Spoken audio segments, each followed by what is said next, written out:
All right. What do we call people who hop on the bandwagon? Opportunists now? I don't remember. All right. I am a certified visitor of the state of Wisconsin, state office building, Milwaukee. Man, look at that young man. He's gorgeous. All right.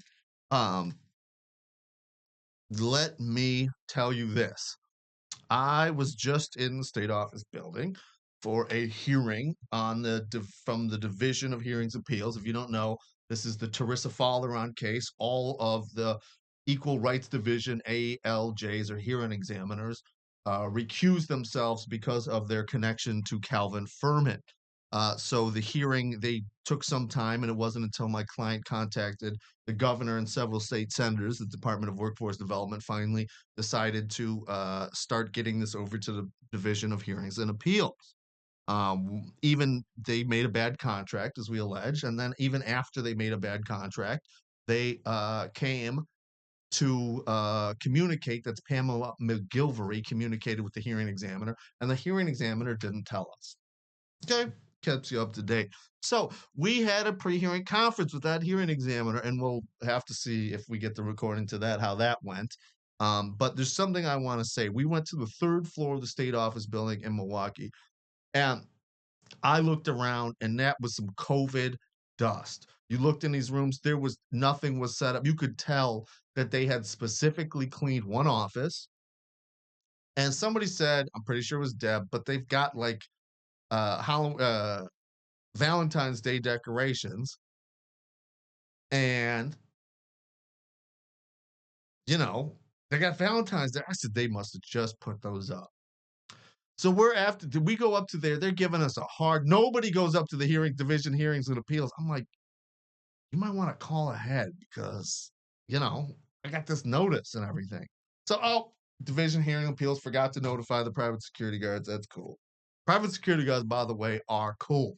These ones, not all of them. And great. So we're coming out and we're like, they told us that nobody's been in that room, that they believe that that's the first hearing that they've had in there since COVID, meaning because they could demand it. That's what happened. Is COVID happened, and all of the agencies that had rules that said that they could do that made them all online hearings. The the Equal Rights Division also tried to do that and bullied everybody to do it. That's actually the first thing that kind of got me started down this road, was them telling me that we had to have these conferences, then us asking for the policy, then finding out there's a rule that says that we can have it in whatever county that we want to have, that the respondent is in, period, the end. And then they flipped out and just lied and said, hey, I don't care what the rule says. I can do whatever I want because I've got there's another rule that says I control the course of the hearing. Well, nobody's been able to answer me, not even Larissa Benitez Moore, who's never been proven wrong, has been able to tell me exactly why the legislature would see fit to allow a rule that says that you can have it in person if you want to. And then another rule that says you can control the course of the hearing, and that somehow means that you can override this other rule. Nobody's been able to explain that to me, but you know, that's their infinite wisdom there. I would call it power grab. That's what I would call it. So we're leaving there, and the security guards confiding us that nobody has been in there. And I got that sense. I mean, the dust in there. I recall being in there. Um, that's what it was. I was like, when was the last time that they were handing out unemployment hand over fist? That wasn't COVID. It was the banking crisis of 2007, I think. I recall being in there for an unemployment hearing and having an unemployment hearing examiner beg us in that same floor, beg us because I don't forget anything. Beg us, that's my managing attorney, and I, to file a federal civil rights suit because the federal government was restricting the ability. Tommy Thompson, I think, or the state governor, was restricting the funds that the federal government was sending to them. Maybe that's the liberal deep state. Maybe it's not. Maybe it's just somebody cry for help in the wilderness. I don't know, but I do distinctly remember having a state employee ask us to file a federal civil rights claim against the state of Wisconsin. So they tell us, because here's what sets it off. I asked them, I say, do they bring out prisoners up there anymore? Because they have all these locks and you can't even get in. They're like, no, they don't bring, nobody has any hearings.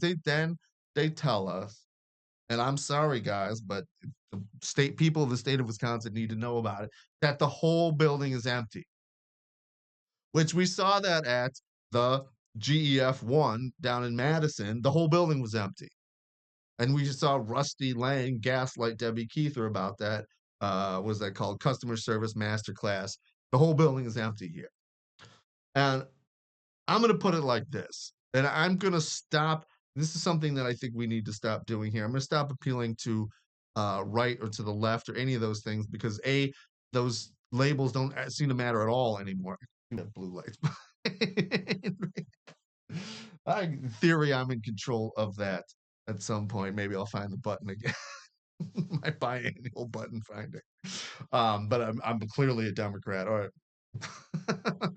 See, there's blue lights. Now, so what I'm trying to say is, especially lately, those distinctions mean almost nothing. And the important thing here is to keep in mind the fundamental rights that we're trying to protect, and to be clear when there's people are talking the same language, even when they used to be enemies. So, but I think that there is, and the same, this is shameless bandwagoning here, to bring it all together, is this. I think there's a lot of political hate to be made on these empty buildings here, right here in Wisconsin. And I don't understand why we're paying guards to guard buildings that are empty, and we're keeping the public out of these buildings that are empty. I think, some people might say that all of these people should be reporting to work directly. I don't know. Others, I mean, if we're going to have everybody working remotely, why do they have these buildings? Just as a symbol of impotent power? It makes absolutely no sense to me. It seems to be just robbery. And it needs to stop, I think, is a big factor. So I guess we can put that on the political agenda of Deliberate Indifference Wisconsin, that we are against the state of Wisconsin paying for the upkeep, maintenance of these empty buildings here. Either have people return to work, and if that's not feasible or doable, or it's inefficient, fine.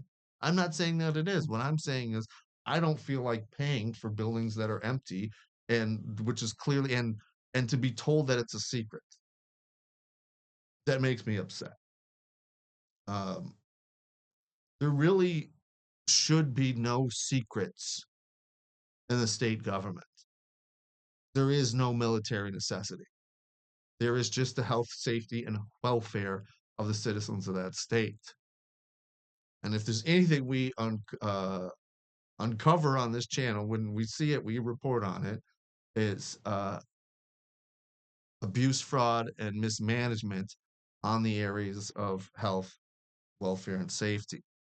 That's what we're here for. That's what deliberate indifference is all about. When people are deliberately indifferent to those things. Man, we are also about redundancy. Redundancy is my job. I'm on TV. It's my job to be redundant. So, would you have got it if I said I'm on YouTube? It's my job to be redundant? Because I see how that might have been more poetic, but would it have been true?